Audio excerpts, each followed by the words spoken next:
بسم اللہ الرحمن الرحیم۔ بے چینی اب اس لیے بھی ہے کہ اللہ سے فاصلے بہت بڑھ گئے ہیں۔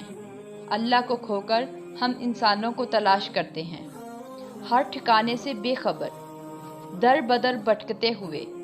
ہم وہ پرانی رسم عبادات، وہ اشرف المخلوقات کا مقام، وہ چہکتی ہوئی صبح، اور وہ اپنوں کے ساتھ چائے کی ایک شام۔ کہاں گئی وہ نادانیاں، کہاں گئیں وہ بے لوث و بے غرض محبتیں، کہاں آ گئے ہیں یہ ہم، جہاں میں بھی میں نہیں اور تم بھی تم نہیں۔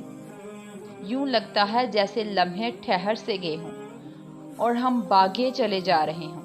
نہ منزل کی خبر ہے، نہ راستوں کا پتہ ہے۔ عجب ماجرا ہے، لیکن کیا ماجرا ہے؟ کیوں ہے یہ باغ دوڑ اتنی؟ کیوں ہر کوئی سکون کی آس میں اتنا بے سکون ہے؟ عجیب سی جنگ اس دل میں جاری ہے۔ کسی سے کیا مطمئن ہوں؟ ہم تو خود اپنی ذات سے بھی مطمئن نہیں۔ اللہ سے تو یہ سوال بہت بے خوف ہو کر کرتے ہو کہ میں ہی کیوں، میرے ساتھ ہی ایسا کیوں کیا؟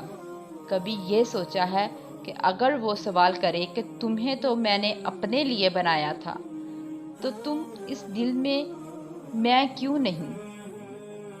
میں نے تو اتنی محبت دی تمہیں، تم نے کیوں نہیں مجھ سے محبت کی؟ اس بات کے اعتراف کے بعد بھی اللہ کے سوا کوئی عبادت کے لائق نہیں ہے؟ کوئی عبادت کے لائق ہے؟ کوئی دلیل ہے؟ کوئی ایسا لمحہ جب اللہ کو اپنی غرض کے بغیر تم نے پکارا ہو؟ ہے کوئی ایسا ثبوت کہ اپنے جرم کا ازالہ کر سکو؟ اللہ کو سب کچھ معلوم ہے، وہ سب کچھ جاننے والا ہے۔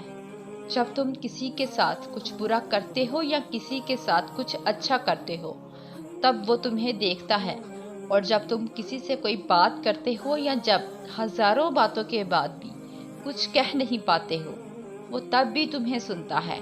تمہیں لگتا ہے تمہیں کوئی سمجھ نہیں سکتا، کوئی تمہاری تڑپ کو دیکھ نہیں سکتا، مگر اللہ تمہیں سمجھتا ہے، تمہیں دیکھتا ہے، تمہاری تکلیف کو جانتا ہے۔ وہ اس ہنسی سے واقف ہے جو تم نہ جانے کتنی سستیوں کے بعد چہرے پر سجاتے ہو، اور وہ اس کربناک آہ سے بھی واقف ہے جو تم نہ جانے کتنے ضبط کے بعد اپنے اندر ہی اندر دبا لیتے ہو۔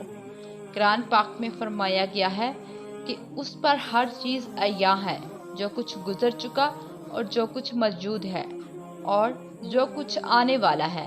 تو پھر کیوں سوچتے ہو کہ تمہارے پاس کوئی دوست نہیں؟ سب سے بہترین دوست تمہارا ساتھی ہے اللہ۔